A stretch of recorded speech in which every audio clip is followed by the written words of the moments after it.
Hello everyone, আসসালামু আলাইকুম। আজকে রান্না করতে যাচ্ছি দেশি মুরগির মাংসের ঝাল ভুনা। পরিমাণ মতো তেল দিয়ে দিলাম, এরপর তেজপাতা, এলাচ, দারচিনি, লং দিয়ে দিলাম, হালকা নেড়ে চেড়ে পেঁয়াজ কুচি দিয়ে দিলাম। এরপর একে একে দিয়ে দিব ব্লেন্ড করা আদা, রসুন, পেঁয়াজ এবং টমেটো পেস্ট। হালকা নেড়ে চেড়ে হলুদ, মরিচের গুঁড়ো এবং জিরা গুঁড়ো দিয়ে নেড়ে চেড়ে কষিয়ে নেব।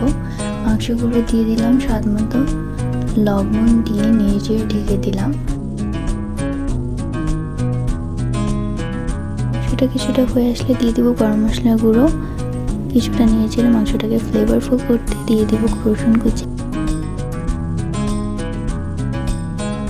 দিয়ে দিব পরিমাণ মতো পানি। এবার রান্নাটা প্রায় শেষ হয়ে আসলে দিয়ে দিব কয়েকটা মরিচ, সবশেষে গরম মশলা গুঁড়ো ছিটিয়ে দিলাম। ব্যাস, হয়ে গেল সেরা স্বাদের মুরগির মাংসের ঝাল ভুনা। রেসিপিটি ভালো লাগলে অবশ্যই লাইক, কমেন্ট এবং শেয়ার করে পেজটিকে ফলো দিয়ে সাথে থাকবেন। ধন্যবাদ।